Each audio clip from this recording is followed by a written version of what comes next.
Nonostante i 2 giorni di pioggia incessante, ci avventuriamo sul passo dello Stelvio. Buongiorno da Bormio. Da ieri si sono diffuse voci e notizie della chiusura del passo dello Stelvio da entrambi i lati italiani, ma primo pomeriggio di oggi il passo, dicevano, dovrebbe aprire. Da 2 minuti è uscito un timido raggio di sole, però questo ci rende molto ottimisti, anche se là in cima è un po' diverso il meteo. Bormio, 1225 metri.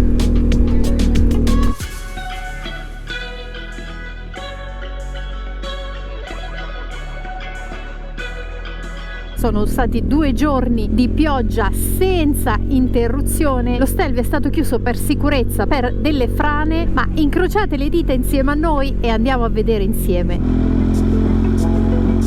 Abbiamo visto scendere tantissimi motociclisti, quindi i lavori sulla carreggiata dovrebbero in qualche maniera aver ripristinato il transito. Temperatura 18 gradi, a Bormio ne avevamo 20, ma considerate che ci sono quasi 1500 metri di differenza tra Bormio e lo Stelvio. Anche Google mi dice corsia chiusa nelle vicinanze, vediamo se i lavori sono in corso oppure no.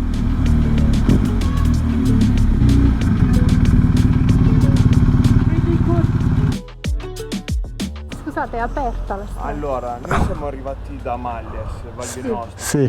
Siamo saliti dove c'è lo svincolo a sinistra per andare sul passo dello Stelvio. Lì c'era una sbarra chiusa. L'hanno aperta perché, come voi, gente che veniva su da Bormio, la strada non è chiusa. Quindi sono arrivati su, hanno aperto la sbarra. Sono passati. La strada comunque è libera, non ci sono No, frane. è libera. In teoria nel pomeriggio, cioè primo pomeriggio aprivano, però qua non c'è scritto nulla nel cartello.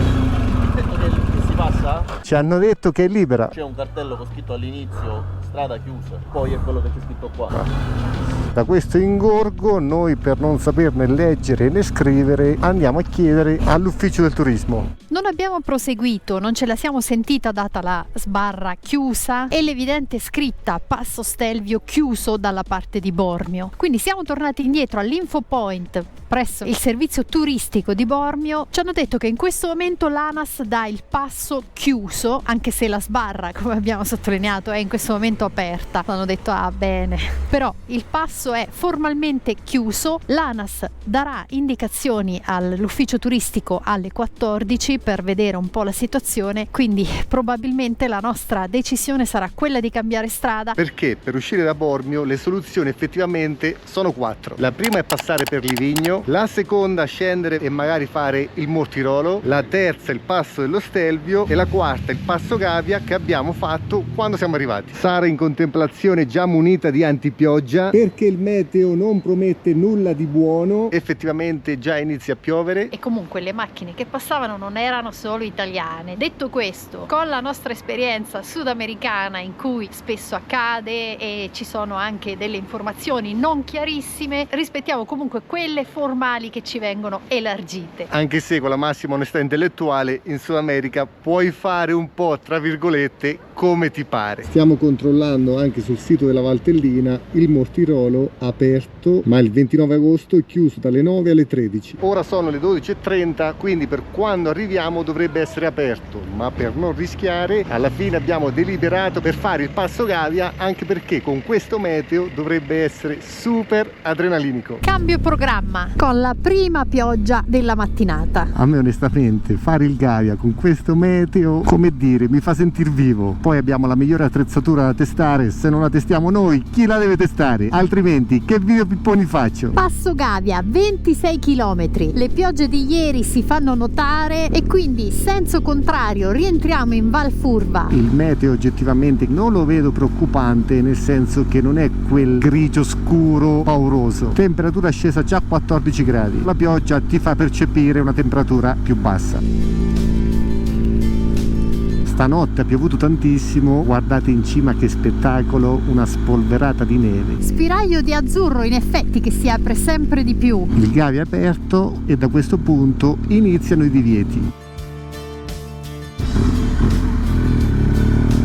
Questo è lo spettacolo che ci auguriamo di trovare in cima. Come ci auguriamo? Troveremo questo! Quindi neve e sole. La salita è super tranquilla in quanto non abbiamo incontrato praticamente nessuno. Da fare attenzione in alcuni punti perché questa notte, come detto, ha piovuto tantissimo e a volte si può trovare l'asfalto leggermente sporco. Nel frattempo dietro abbiamo il cielo aperto, mentre di fronte vedete voi, ma noi andiamo di qua, quindi temperatura 8 gradi, ciclista addirittura fenomeno, 2 ciclisti, 3, 4, grandissimi ragazzi.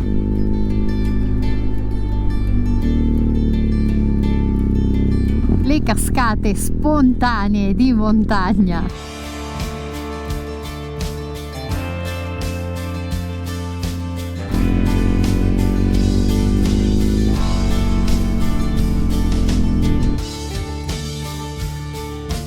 Di nuovo vista sul ghiacciaio, stavolta spruzzatina di zucchero a velo sulle montagne sovrastanti. Quasi arrivati al rifugio, forza ragazzi!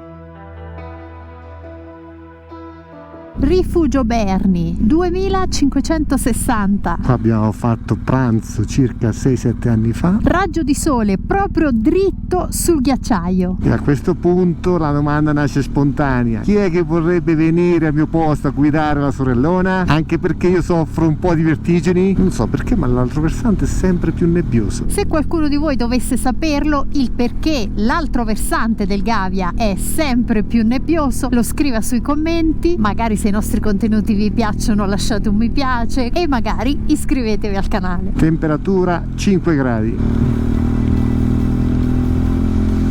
Copritevi, antipioggia addosso. E prendetevi una tisana calda, caldissima. Questi, a dir la verità, sono i paesaggi più belli. Altro che cielo sereno e sole a picco. Stavolta il primo che incontriamo, lago bianco. Le acque dovrebbero essere cristalline, ma non oggi. Con questo meteo a me ricorda un po' il sud della Norvegia, dove il meteo, come sapete benissimo, a grandi linee per noi è stato lo stesso. Sono 5 moto. 2652 per il passo Gavia, si scende Val Camonica. Dai che di là troviamo il sole. La temperatura più bassa registrata 5 gradi. Spero che dalla camera i colori rimangano gli stessi, perché è veramente qualcosa di indescrivibile.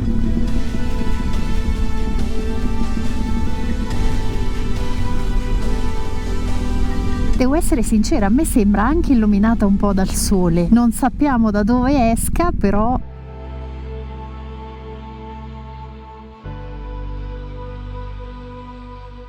Questo secondo me è il punto più adrenalinico, dove se si soffre di vertigini la paura aumenta.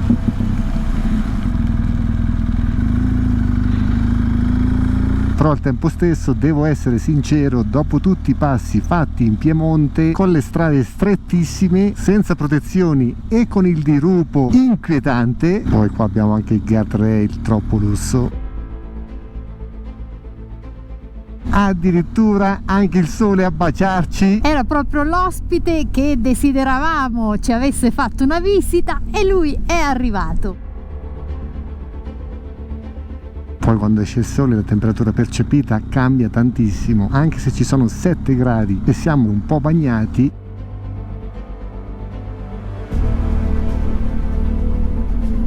Grazie al sole sembra quasi caldo.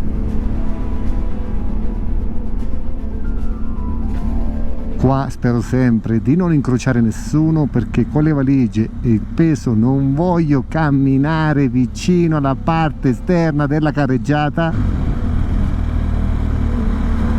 Speravo di trovare un acquazzone per lavare la moto, ma penso che sarà più sporca di prima. Questa è quella pioggia insignificante e ora gli ultimi tornantoni per arrivare a Ponte di Legno, Che già individuiamo da quassù, immerso nel verde.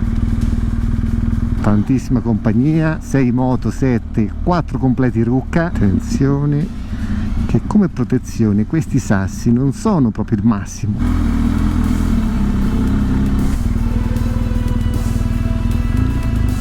Qua siamo sulla destra, quindi sono tranquillo.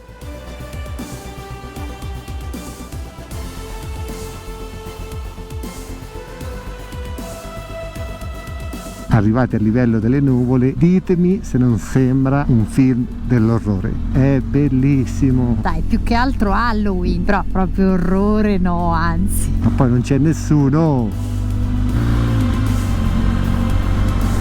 E da qui inizia la strada a doppia corsia, dove qualcuno è arrivato con un Porsche. Appena arrivati a Ponte di Legno, ZTL attiva, per cui le stiamo girando intorno. E alla fine ci siamo fermati per rifocillarci perché la temperatura è scesa e a Sara, come sempre, è venuta fame. Sono andato a prendere la sacca per mettere la maglia. Quindi aggiungiamo strati e calorie. Non mi aspettate minimamente, scrivete nei commenti no. tutti gli insulti. Siete con me. Non c'è niente da insultare. Pane di segale, speck, formaggio e pomodori, delizi. Lasciamo il bar della stazione di Ponte di Legno, pronti per i prossimi passi. Ponte di Legno è completamente ristrutturata, molto ben messa e sicuramente grande spinta viene dal turismo.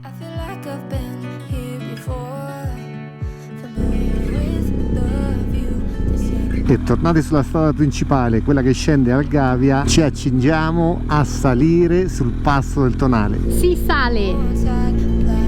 L'asfalto non è male, le curve sono ampie, ma con questo meteo non possiamo mettere il ginocchio a terra. Cosa che di solito faccio ormai con nonchalance. Inizia lo spettacolo dall'alto. La capinovia funziona. Che continuiamo ad incrociare, crea il collegamento tra Ponte di Legno e la cima del Passo del Tonale. Ovviamente, dopo aver fatto il Gavia, sembra quasi una collina. Ci siamo, Passo del Tonale e confine tra Lombardia e Trentino Alto Adige. Benvenuti in Trentino. Questo era il punto che fino al 1918 ha rappresentato il confine tra Regno d'Italia e Impero Austro-Ungarico. Ci sono 11 gradi e controllando sul CarPlay siamo a 1884 metri. Comunità della Val di Sole.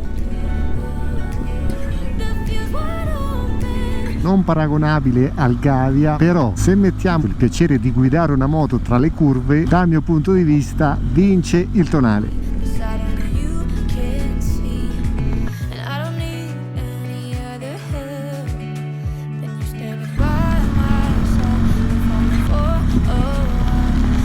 Vermiglio dietro di noi.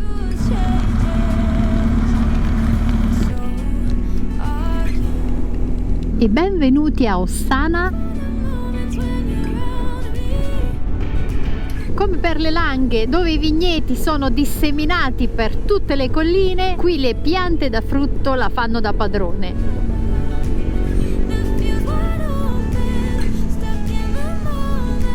E come se non bastasse, siamo immersi nelle piante delle mele. E se ci fermiamo ne rubiamo una per merenda. Penso che ci sia taglio del mano immediato. Pazzesco, è pazzesco. Lì ce l'abbiamo portata, anche qua ce l'abbiamo portata di mano. Dai, allunga una mano, al volo. Spettacolo! Siamo nella zona della Golden e Red Delicious, ovvero le mele Golden e Red Delicious. Che spettacolo vedere queste piante perfettamente allineate! È il miracolo iniziato a fine Ottocento, quando per scongiurare l'emigrazione per difficoltà economiche e per la malattia dei gelsi e delle viti, coltivazioni della zona, si scopre che queste valli, per altitudine, clima ed esposizione, costituiscono un ecosistema perfetto per la coltivazione delle mele, unico in Europa. Siamo a 12 km dal passo Mendola. L'asfalto è leggermente umido ma non bagnato. Comunque bello rugoso, praticamente un passo in mezzo alle mele, anche se il vero passo penso che inizi da qua. Data la quantità di mele, passo molto interessante tra motociclisti per questo motivo. Non so se da voi funzionava alla stessa maniera, ma quando si facevano le gare tra amici, prima di iniziare ci dicevamo sempre questa cosa: dai che ti passo una mela. Dopo la piccola deviazione per i lavori in corso, finalmente imbocchiamo la strada per il Passo Mendola. Eccola qua. SS42 Mendola. L'asfalto è relativamente asciutto, sembra che non piova, non so perché Google mi faccia vedere la strada arancione. Lavori in corso? Piove, lavori in corso. E che cazzo.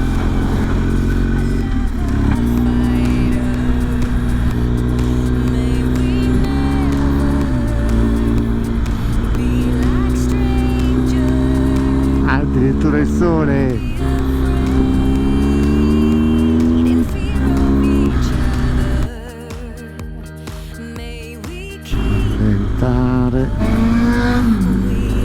Addirittura maglietta a maniche corte, ragazzi, non imitatelo, anche se sicuramente è uno del posto, però si inizia la discesa con questi tornantoni qua. Raggiunta la cima del Passo Mendola, 1363 metri, si riscende. Questa è una strada costruita tra il 1880 e il 1885, probabilmente prende il nome dal maso, da quelle costruzioni rurali tradizionali che comprendevano una casa, un posto residenziale, una stalla, un fienile e i campi circostanti. Dicevo, quel maso che si chiamava Mendeloff, l'anno dopo, e cioè il 1886, venne convertito in albergo. Più tardi divenne un grand hotel che ospitò personalità estremamente importanti: Francesco Giuseppe d'Asburgo, la principessa Sissi, fino alla prima guerra mondiale, quando tutto questo subì un brusco arresto. Mettiamo da parte la storia per fare questi tornantoni.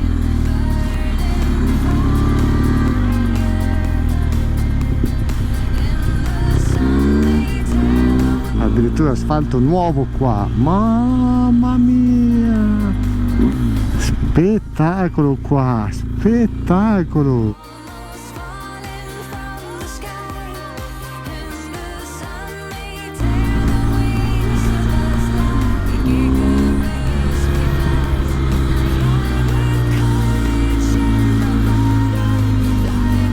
Ragazzi, siamo a 1300 e poco più metri, ma lo spettacolo è da 3000 metri a salire. Aspetta, voglio godermi il panorama. Cioè, da un passo così basso non te lo aspetti. Noi non l'avevamo mai fatto, onestamente non sapevo neanche se farlo, l'abbiamo fatto perché abbiamo trovato chiuso lo Stelvio, quindi a volte anche le soluzioni B sono soluzioni top. Morale della favola, non ce ne siamo pentiti. Oh, devo cambiargli le sospensioni a questa moto. Ecco, a volte fai quei 300 km al giorno per godere 5 minuti. Non c'è nessuno, questa è una strada da straccio di patente, ma perché vieni di qua? Perché? Mamma mia.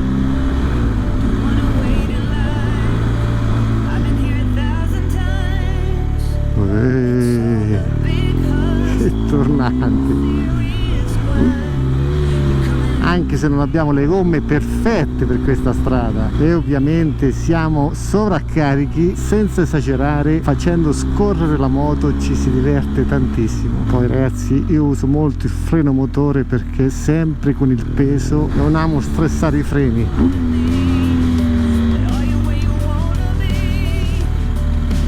Quindi ora, dopo che hai percorso e magari gareggiato, anche se non si fa con il tuo amico, puoi prendere la mela o darla, dipende da voi. Nel mio caso la prendevo spesso. Siamo quasi a valle e ricominciano le mele e le vigne. E niente, a questo passo, venendo dal tonale, personalmente voto 9, motociclisticamente parlando, ma anche per il panorama perché non ce lo aspettavamo. Si sa, i vini del Trentino Alto Adige sono ben rinomati, quindi si cambia frutto e per qualcuno questo è migliore. Quella lingua che viene giù dalle nuvole probabilmente è pioggia.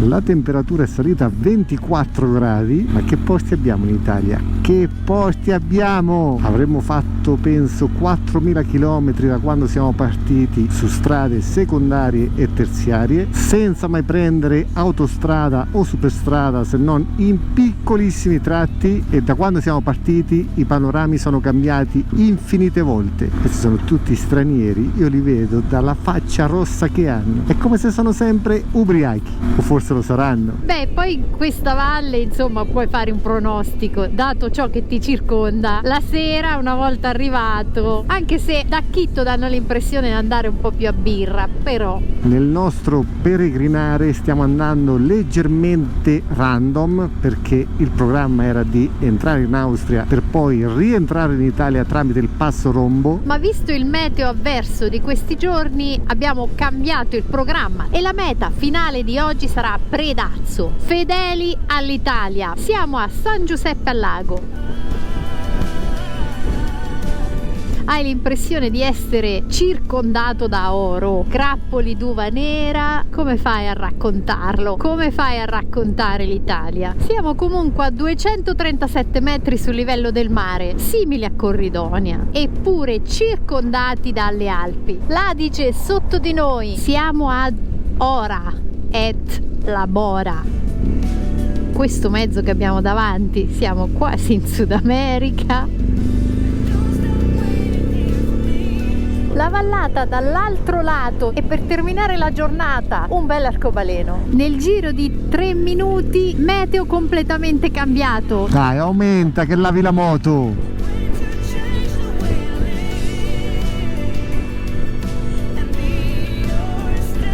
Appena entrati a Predazzo, 200 metri all'arrivo, siamo in pieno centro, ci siamo.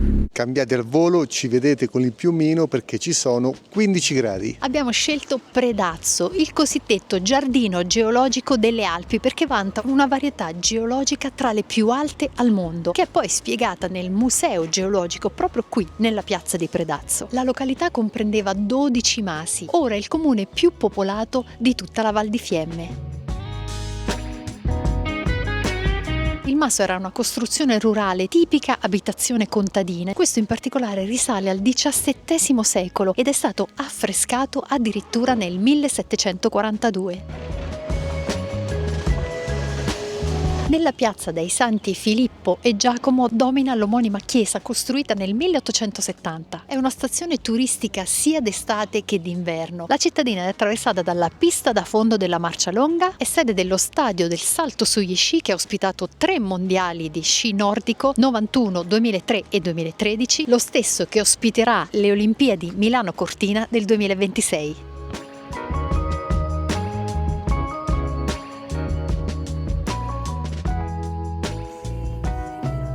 Dato che si è fatta una certa, dopo 200 km tondi di curve, non vediamo l'ora di mangiare.